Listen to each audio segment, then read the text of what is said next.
હાલો હાલો સવારમાં ઉઠી ગયા, ત્રણેય સૂતા હતા. જો સૂતા હતા ત્યાં તો વાગી ગયા 7:30. ફટાફટ આપણે તો ટિફિન કરવા વહી ગયા. મેં કીધું મગ પલળી ગયા છે, નહીં પલળી ગયા. પછી રસોઈ કરવા માંડ્યા. ત્યાં તો દીપે નાહી ધોઈને દીવાબત્તી કરવા માંડ્યા. એટલી જ વારમાં આપણે તો બનાવવા માંડ્યા હતા રોટલી બનાવતા હતા. પછી છે ને આપણે ભરવા માંડ્યા ટિફિન ભરતા હતા. પછી ટિફિન ભરાઈ ગયું, બેસી ગયા જમવા બેસી ગયા. જમાઈ જાય છે ત્યાં તો વોશિંગ મશીનમાં નાખી દીધા કપડાં. વોશિંગ મશીનમાં કપડાં તો હાથે ધોવાશે, ત્યાં બેસી જાય છે આપણે વાસણ ધોવા. વાસણ ઉટકતા હતા ત્યાં તો છે ને ભાઈ ઉઠી ગયા. હવે તો બહુ કર્યો, માણસ ઉડાવ્યો. પછી મેં ગયા બહાર ધોવાઈ જાય છે ત્યાં મેળા ગોદડા સકેલવા. બહુ મોટું બ્લેન્કેટ માંડ સંકેલાય. હું કહા એટલું બધું ન સંકેલાય, બહુ વાર લાગે.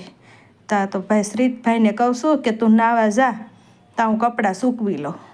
તા મેં કીધું હાલો કપડાં સૂકવી દઈએ ને, ત્યાં પછી મેં કીધું બીજું કામ આપણે કરીએ.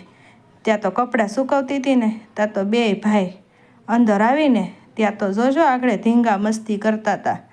તો જોજો જો બે મેળા ધીંગા મસ્તી કરવા.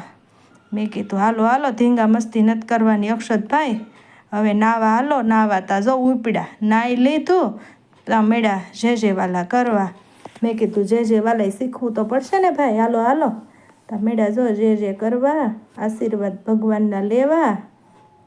જો એને જાતે જે કરે છે હા ભાઈ, એને ત્યાં હાથમાં ભગવાનની ટંકોરી જોતી. ત્યાં શ્રીતુભાઈ ઉપડી ગયા સ્કૂલે. આશીર્વાદ લઈ ટાટા કહે છે ને ત્યાં બપોરે ભાઈ સૂઈ ગયા. તે વાગી ગયા 5. પછી બધું કાપ્યું ને રસોઈ બનવા બેસી ગયા.